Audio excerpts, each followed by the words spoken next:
আজকে রবিবারের দুপুর, আর আমি খাচ্ছি ডিম সেদ্ধ, আলু সেদ্ধ, ডাল সেদ্ধ। একদিকে সর্ষের তেল নিয়েছি আর একদিকে একটু ঘি নিয়েছি।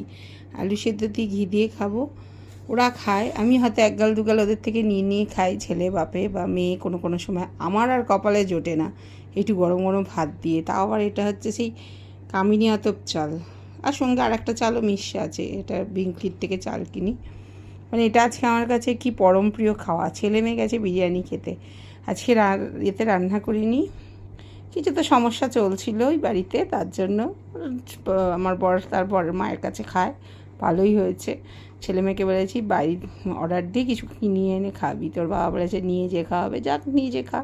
আমি নিজে আজকে এইটা রান্না করে এই যে এসি চালিয়েছি, এসিতে বসে ইয়েতেই বসেছি, একটা কাঠের ওপর নিয়েছি, কাঠটা মুছে দেবো। বিছানায় বসে খাওয়াটা ঠিক আমার অভ্যেস নয়, কিন্তু আজকে একটু আরাম করে খাবো।